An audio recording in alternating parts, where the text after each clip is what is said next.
Hello friends, welcome back to our channel mums daily.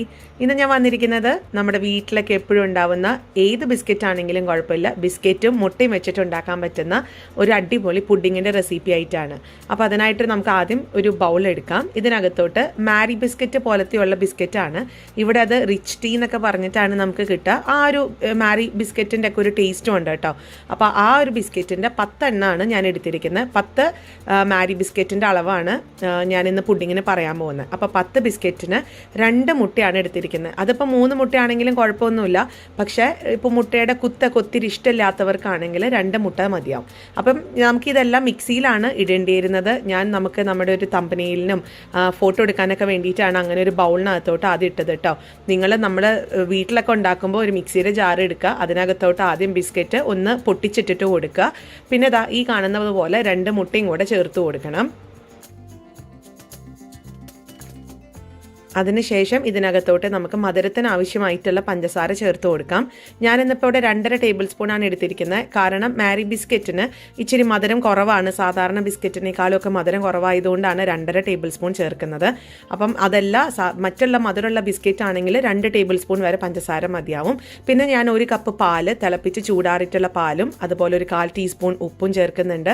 പിന്നെ ഒരു flavour കിട്ടാൻ വേണ്ടിയിട്ട് ഒരു 3-4 നുള്ള ഏലക്കപ്പൊടി അല്ലെങ്കിൽ ഏതെങ്കിലും എസൻസ് ഇഷ്ടമുള്ളവർക്ക് എസൻസും ചേർത്ത് കൊടുക്കാം. അപ്പം ഞാൻ ഇതെല്ലാം കൂടെ ആദ്യം മിക്സിയിലൊന്ന് അടിച്ചെടുത്തിട്ട് വരണം. ഈ ഒരു രീതിയിൽ നമ്മൾ അടിച്ചെടുത്ത് വന്നിട്ടുണ്ട്. അപ്പോൾ ഇതൊന്ന് മാറ്റി വയ്ക്കാം. ഇനി നമുക്ക് ഈ ഒരു പുഡിംഗ് തയ്യാറാക്കാവുന്ന ഒരു പാത്രം എടുത്ത് വെക്കണം കേട്ടോ. അതിനുശേഷം നമ്മൾ ഷുഗർ ഒന്ന് കാരമലൈസ് ചെയ്യാൻ പോവാണ്. അപ്പോൾ ആ പാത്രം ഒരു പാൻ അടുപ്പത്ത് വെച്ചിട്ടുണ്ട്. ഇതിനകത്തോട്ട് ഒരു 3 ടേബിൾ സ്പൂൺ പഞ്ചസാരയും അതോടൊപ്പം 1 ടേബിൾ സ്പൂൺ വെള്ളം കൂടെ ചേർത്തിട്ട് നമുക്ക് പിന്നീട് ഇളക്കി കൊടുക്കാനൊന്നും പോകണ്ട. അത് നമുക്ക് അതിൻ്റെ ഒരു മെൽറ്റ് ആകുന്നത് വരെ നമുക്കൊന്ന് വെയിറ്റ് ചെയ്യാം. അപ്പോൾ അത് ഇച്ചിരി സമയം എടുക്കും. ഒരു 2 മിനിറ്റൊക്കെ സമയം എടുത്തിട്ടാണ് അതൊന്ന് നല്ലൊരു ഗോൾഡൻ കളറിലോട്ട് വരിക. അപ്പോൾ വെയിറ്റ് ചെയ്താൽ നോക്കാം. അപ്പോൾ ഷുഗർ കാരമലൈസ് ചെയ്യുന്നൊരു സമയം ഞാൻ നിങ്ങൾക്കൊരു ചാനൽ പരിചയപ്പെടുത്തി തരാണ്. മറ്റാരുടെയല്ല, എൻ്റെ മകളുടെ തന്നെയാണ്. ആമിയുടെ ചാനലിൻ്റെ പേരാണ് വൈബ്രൻറ്റ് മെഗൻ എന്നുള്ളത്. അപ്പോൾ നമ്മുടെ വീട്ടിലൊക്കെ കുഞ്ഞ് മക്കളൊക്കെ ഉണ്ടെങ്കിൽ അവരെ കാണാനൊക്കെ ആയിട്ടൊന്ന് പ്രോത്സാഹിപ്പിക്കുക. കുട്ടികൾക്ക് വേണ്ടിയിട്ടുള്ള ഒരു കുഞ്ഞ് ചാനൽ ഒരു ശ്രമം നടത്തി നോക്കുന്നതാണ്. ചാനലിൻ്റെ കാര്യങ്ങളും ഡീറ്റെയിൽസും ഒക്കെ ഞാൻ ഡിസ്ക്രിപ്ഷൻ ബോക്സിൽ ഇട്ടേക്കാം. ഇഷ്ടപ്പെടുവാണെങ്കിൽ ഒന്ന് സബ്സ്ക്രൈബ് ചെയ്ത് സപ്പോർട്ട് ചെയ്യാൻ മറക്കരുത്.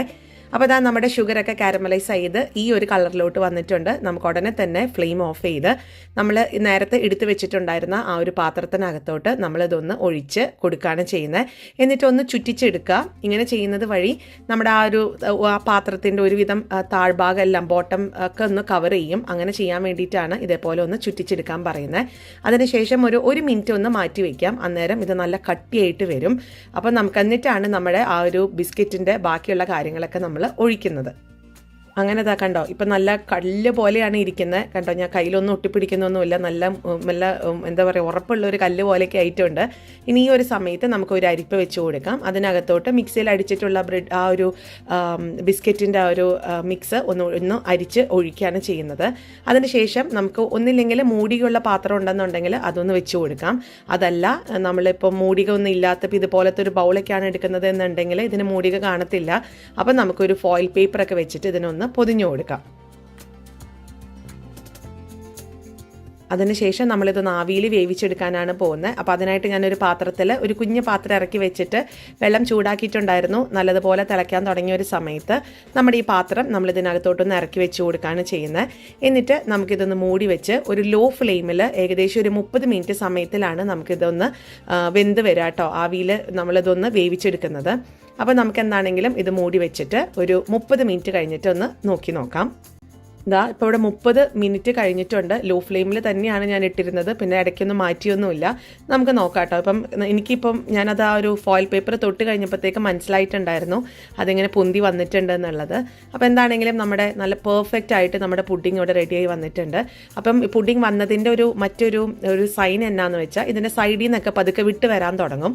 അതാണ് ഇതിൻ്റെ ഒരു പെർഫെക്റ്റ് സൈൻ എന്ന് പറയുന്നത്. പിന്നെ വേണമെങ്കിൽ ഒരു ടൂത്ത് പിക്ക് വെച്ചിട്ടൊക്കെ കുത്തിയൊക്കെ എടുത്ത് നോക്കാം നിങ്ങൾക്ക്. ഇനി ഞാൻ ഫ്ലെയിം ഓഫ് ചെയ്ത് കൗണ്ടർ ടോപ്പിലോട്ട് കംപ്ലീറ്റ്ലി ചൂടാറാൻ വേണ്ടി മാറ്റി വെച്ചിട്ടുണ്ടായിരുന്നു.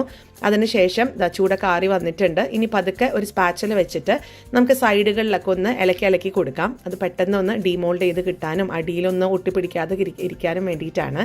അപ്പോൾ ഇത് ഫ്രിഡ്ജിനകത്ത് തണുപ്പിച്ചിട്ടും നമുക്കിത് ഡീമോൾഡ് ചെയ്തെടുക്കാവുന്നതാണ്. ഞാൻ പക്ഷേ ഫ്രിഡ്ജിനകത്ത് വെച്ചിട്ടൊന്നും ഉണ്ടായിരുന്നില്ല. റൂം ടെമ്പറേച്ചറിൽ ചൂടാറിയതിന് ശേഷം ഇതൊരു പാത്രത്തിനകത്തോട്ടൊന്ന് മറച്ചിടാൻ പോവാണ്. അപ്പോൾ അതിനായിട്ടൊരു പാത്രം വെച്ചിട്ട് നമുക്കൊന്ന് തിരിച്ചിട്ട് നോക്കാം.